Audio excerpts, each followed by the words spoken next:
செந்தில், நீங்க எப்படி பாக்குறீங்க? ஏன்னா நிறைய எதிர்பாராத விஷயங்கள் இதுவரைக்கும் என்னெல்லாம் அனுமானிச்சோமோ அது எல்லாமே புரட்டி போடப்பட்டிருக்கிறது.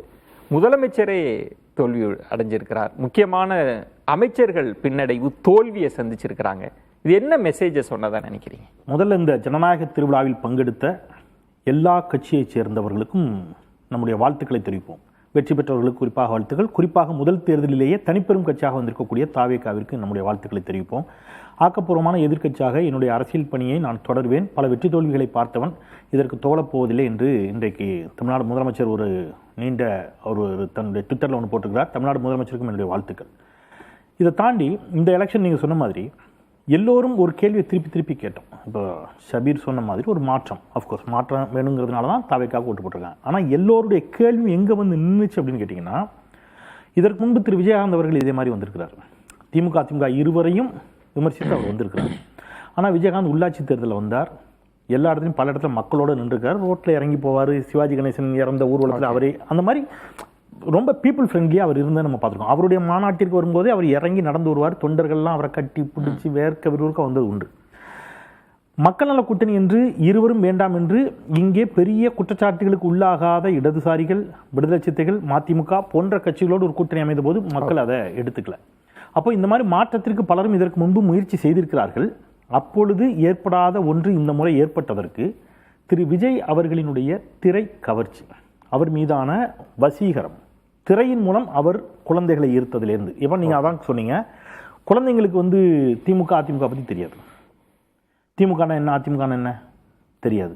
ஊழல் தெரியாது. சமூக நீதி, இடஒதுக்கீடு, ஹிந்தி எதிர்ப்பு அல்லது மத சார்பின்மை அல்லது மதம் அல்லது இவங்க சொல்ற ஊழல், பிளஸ் அண்ட் மைனஸ் ரெண்டுமே குழந்தைகளுக்கு தெரியாது. இல்ல குழந்தைகளை விட்டுறலாம். குழந்தைகள் இல்ல நான் ஏன் சொல்றேன்னா, இல்ல பார்ட்டிசிபேட்டே பண்ணல அவங்க, அவங்களோட குழந்தைங்க பார்ட்டிசிபேட் பண்ணிருக்காங்க. எப்படி பண்ணலன்னு சொல்லுவீங்க?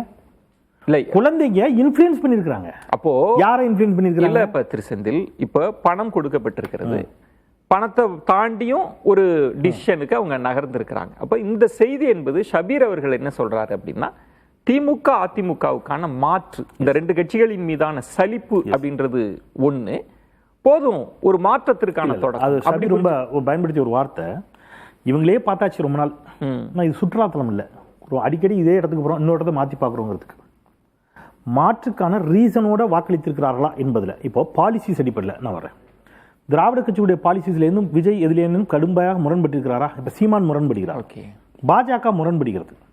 ஆனால் பாலிசி அதிமுகவுக்கும் திமுகவுக்கும் பெரிய வேறுபாடு கிடையாது. அதிமுகவுக்கும் திமுகவுக்கும் அதிமுகவுக்கும் பெரிய வேறுபாடு கிடையாது. சிபிஐக்கும் சிபிஎம்க்கும் பாலிசிஸில் சின்ன சின்ன ஸ்லைட்லி டிஃபரன்ஸ். அந்த மாதிரி பாலிசியா தாவேகா திராவிடியன் ஐடியாலஜிலேருந்து எங்கே முரண்பட்டுருக்காங்க?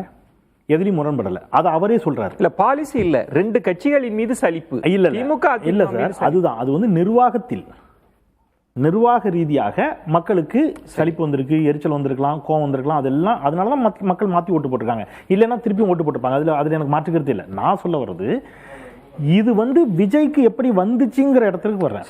இதை வந்து விஜய் எப்படி இதை வந்து வெற்றி கோட்டிற்கு எடுத்து சென்றார் அப்படின்னு கேட்டீங்கன்னா, அவருடைய நடிப்பு, அவருடைய நடனத்திறமை, குழந்தைகளை வசீகரிக்கும் தன்மை, பெண்களை வசீகரிக்கும் தன்மை, இதை இன்றைய இணைய ஊடகத்தின் வழியாக இன்ஸ்டாகிராம் மூலம், குறிப்பாக இன்ஸ்டாகிராம்ஸ் மூலம் மிக பெரிய அளவில் கொண்டு போய் சேர்த்தாங்க. நீங்க வெறும் திரை கவர்ச்சி மட்டும்தான் இல்லை சார். நான் எப்படின்னா, இப்போ நீங்க வேற ஏதாவது ரீசன் இருந்துச்சுன்னா, என்னங்க விஜய் இவ்வளவு போராட்டங்களை பங்கெடுத்து சிறை சென்றவர், நீங்க முடிச்சல சார் ஒரு நிமிஷம். வெறும் திரை கவர்ச்சின்னு அதை வந்து நான் கொச்சைப்படுத்ததான் நீங்க தயவுசெய்து நினைக்க வேண்டாம். நான் அதை கொச்சைப்படுத்துற தோணலையோ அல்லது வந்து அதை திரைக்கலைஞர்களும் வரலாம். நான் ரொம்ப நாளா திரைக்கலைஞர்கள் ஏன் வரணும்னு நான் எங்கேயும் கேட்டதில்லை. அதில் எனக்கு மாற்றுக்கிறது சரி. ஆனால் நான் சொல்றது, மற்ற தலைவர்கள் வந்ததற்கும் விஜய் வந்ததற்கும் கட்சி தொடங்கி 2 வருஷம் ஆச்சு. இப்போ நீங்க சீரியஸா நம்ம நாடாளுமன்ற தேர்தலில் அவர் பங்கெடுக்கல, இடைத்தேர்தலில் பங்கெடுக்கல, நேரடியாக சட்டப்பேரவை தேர்தலுக்கு வரார். மற்ற தலைவர்களை போன்ற அணுகுமுறையில் அவர் இல்லை. இவருடைய ஸ்டைல் வேறையா இருக்கு. அது சரியா தப்பாங்கிறது நம்ம இன்னொரு நாள் விவாதிப்போம். அந்த விவாதத்துக்குள்ள நான் இன்னைக்கு போகல. அது சரியா தப்பா, இது ஓகேவா, எல்லா இதுவரைக்கும் இருந்த எலெக்ஷன் நரேட்டிவ்ஸையும் அவர் பிரேக் பண்ணியிருக்கிறாருங்கிற. இல்ல இப்ப ஆன்டி இன்கம்பன்சி இருக்கா இல்ல சார், 2 விஷயமா எடுத்துக்கலாம். ஆன்டி இன்கம்பன்சி சுத்தமா இல்ல அப்படின்னு சொன்னா திமுக திருப்பி ஆட்சிக்கு வந்துரும். சரி ரைட்டா? ஏதோ ஒரு இடத்துல மக்கள் மாற்றம் வேணும்னு நினைச்சிருக்காங்கன்னு சபீர் சொல்ற கருத்தால தான் தாவேகாவிற்கு 108 இடங்கள் வந்திருக்கிறது அப்படிங்கறதுல எந்த மாற்று கருத்தும் இல்லை. அதை விட்டுருங்க. ஏன்ட்ட கேட்டீங்கன்னா, அது சரியாக முறையில் என்ன செய்யப்படல. ஒருவேளை இந்த திட்டங்கள் சரியாக கொண்டு போய் சேர்க்கப்படாமல் இருக்கலாம், அல்லது திமுக அரசிற்கு எதிரான பரப்புரைகளை அவங்க சரியான முறையில் வெற்றிகரமாக கொண்டு போய் சேர்த்திருக்கலாம். ஆன்டி இன்கம்பன்சியை பற்றி பேசணும் அப்படின்னா எந்தெந்த இடங்கள்ல இருந்துச்சு அப்படிங்கறத நம்ம இன்னொரு விவாதத்துல பேசுவோம். இன்றைக்கு முதல் நாள் அவர்கள் ஒரு தனிப்பெரும் கட்சியாக வந்திருக்காங்க. என்னோட கேள்வி அதல்ல. என்னோட கேள்வி, இதுவரைக்கும் இருந்த இருபெரும் திராவிட கட்சிகளா இருக்கட்டும், மற்ற கட்சிகளா இருக்கட்டும், சோரொட்டி ஓட்டுவாங்க, சுவர்ல எழுதுவாங்க, வேட்பாளர் வீடு வீடா போய் பிரச்சாரம் பண்ணுவாரு, வாகன பிரச்சாரம் பண்ணுவாங்க. இந்த எந்த சிஸ்டத்தையுமே அவங்க ஃபாலோ பண்ணல. அப்ப அதை தாண்டி இவ்வளவு பெரிய வெற்றி வந்திருக்கு இல்லையா? வேட்பாளர் யாருன்னே தெரியாது, வேட்பாளர் பெயர் தெரியாது. அந்த இடம் தான் முடிச்சிடறேன்.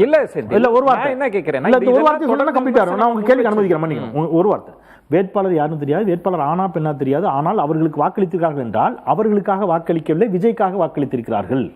கரெக்டா? ஓகே. அப்ப விஜய்க்காக தான் அவங்க வாக்களித்திருக்கிறார்கள். ஏன்னா அவரே அதை சொல்றாரு, 203வது நான் தான் போட்டிடுறேன்னு சொல்லிட்டாரு. அப்ப விஜய் விஜய் விஜய் என்று விஜய்க்காக வாக்களித்திருக்கிறார்கள். விஜய்க்காக ஏன் வாக்களித்தார்கள்?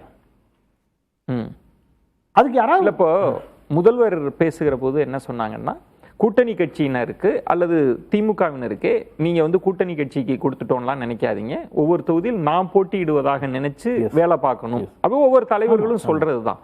இப்ப இந்த முடிவுன்றது எதுக்கு எதிராக இந்த முடிவு வந்திருக்கு, எதுக்கு ஆதரவா இந்த முடிவு? ஆப்வியஸ்லி திமுகவுக்கு எதிராக தான் சார் வந்திருக்கு. அதுல விவாதிக்கிறது, ஏன்னா அவங்க தான் ஆட்சியில் இருக்காங்க. இல்ல, அவர் ஷபீர் சொல்றது திமுக ஆட்சிக்கு மட்டும் இல்ல, அதிமுக ரெண்டுக்கும் மாற்றா ஒண்ணு.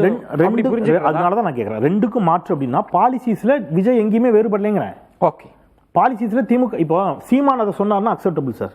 சரி, பிஜேபி சொன்னா அக்செப்டபிள். ஏன்னா திமுக என்ற திராவிடியன் ஐடியாலஜியோட நான் முரண்படுகிறேன் என்று சீமான் பேசுகிறார். இவர் என்னன்னா, ஒரு நிமிஷம் சார், நிர்வாக அடிப்படையில் திமுக அதிமுகவினுடைய போதாமைகளால் கோபம் கொண்டிருக்கக்கூடிய மக்கள் விஜய்க்கு வாக்களித்திருக்கிறார்கள். நீங்க சொல்ல வர்றது செந்தில், விஜய்க்காக போட்டிருக்காங்கன்றதா? விஜய்க்காக மட்டும்தான் போட்டிருக்காங்க. விஜய்க்காக ஏன் போட்டிருக்காங்கன்னா விஜயால் அவர்கள் ஈர்க்கப்பட்டிருக்கிறார்கள். இதை தாண்டி வேற ஏதாவது ரீசன் தான் சொல்லுங்கன்னு கேக்குறேன். விஜய் சென்ட்ரிக், விஜய்க்காக, விஜய் நல்ல ஒரு திரை பிம்பமா இருக்கிறாரு, அதை தாண்டி வேற இந்த போராட்டங்கள் அவர் வந்து மக்களை இழுத்தார். அப்படி சுருக்கமா சொல்றேன், நான் அதை குறைச்சி மதிப்பில்லை, திருப்பி சொல்றேன், அதோட பலமா கூட இருக்கலாம். எனக்கு அதுல மாற்றுக்கிறது இருக்கு. அதுதான் பாயிண்டா? இல்ல, அதே திரை இதுல இருந்தா உதயநிதி அவர்கள் வந்தார். உதயநிதியுடைய வசீகரமும் விஜயனுடைய வசீகரமும் ஒண்ணு ஒதுக்குறாங்க. உதயநிதியும் அதே திரை, ஒரு நிமிஷம் இல்ல, நீங்க திசை திருப்பீங்க, மன்னிக்கணும். திரைத்துறையிலிருந்து வந்த உதயநிதி, நான் திரைத்துறையில இருந்து ஏன் வந்தாரு கேட்கவே இல்ல. ஆவதற்கு எத்தனை போராட்டங்கள் எடுத்தாரு? நான் மன்னிக்கணும், நான் திரைத்துறையில ஏன் வந்தாரு கேட்கவே இல்ல. ஒரு விஷயம் கவர்ச்சி இல்ல ஷபீர், அதுல ஒரு பாயிண்ட் இருக்குல்ல. நீங்க இப்ப எம்ஜிஆரும் திரைத்துறையில இருந்தா வராரு, எஸ்எஸ்ஆரும் திரைத்துறையில இருந்து தான் வந்திருக்கலாம், விஜயகாந்த் வந்திருக்காரு. நான் என்ன சொல்றேன், விஜய்ன்றது எவ்வளவு பெரிய உயரமான ஸ்டாருங்க. நான் என்ன சொல்றேன், இன்னைக்கு திராவிட இயக்கம் இந்த அளவுக்கு வேரூன்றி போய் இருப்பதற்கு மிக முக்கியமான காரணம் எம்ஜிஆர் அவர்கள். திரைத்துறையில இருந்து தான் வந்தாரு, கொள்கைகளை கொண்டு போய் சேர்த்தாரு. அவர் திசை திருப்புறாரு. நான் ஒரு நிமிஷம், பாயிண்ட் என்னன்னா, மன்னிக்கணும், இல்ல திரைத்துறையில இருந்து ஏன் விஜய் வந்தாரு கேட்கவே இல்ல, நீங்க எம்டிபில இருந்து கேட்கல, எங்கேயுமே கேட்கல. மக்கள் அப்படி போட்டாங்கன்னு சொல்றீங்க, மக்களை மதிப்பிடுறது, திருப்பி மக்களை குறைச்சி மதிப்பிடல, அவர் திசை திருப்புறாரு. ஏன் வார்த்தைக்கு இல்ல செந்தில், என்ன சொல்ல வரீங்க? இல்ல சார், இல்ல ஒரு நிமிஷம் பாதுகாப்பு சார், அது எல்லாம் கரெக்ட் சார். இல்ல ஒரு நிமிஷம், ஒரு நிமிஷம், சீமானுக்கு ஏன் ஓட்டு போடல? அந்த நம்பிக்கை சீமான் திமுக அதிமுக கடுமையா முடிச்சார்ல. சீமானால் ஏன் அந்த நம்பிக்கை பெற முடியலன்னு சொல்லுங்க. ஏன் திருமாவளவனால இத்தனை ஆண்டு காலம் பெற முடியல? நான் சொல்றத நீங்க திசை திருப்பாதீங்க. நான் திருப்பி சொல்றேன், எம்ஜிஆரும் அந்த வசீகரத்தால் தான் மக்களை ஈர்த்தார். ஆனால் எம்ஜிஆர் திமுகவில் இருந்து அரசியல் மேம்படுத்தப்பட்டு வந்தார். கெட்ட வார்த்தை. நம்ம ஒரே ஒரு விஷயம் என்னவா நீங்க புரிஞ்சுக்கிறீங்க, எதுக்கான இந்த தீர்ப்பு? ரெண்டு விஷயம் தான் சார். மக்களை அவர் ஈர்த்திருக்கிறார், அந்த ஈர்ப்பை அவர் அரசியல் வெற்றியாக மாற்றியிருக்கிறார். அவருடைய வெற்றி, அது எனக்கு மாற்றுக்கிறது இல்லை. ஓகே.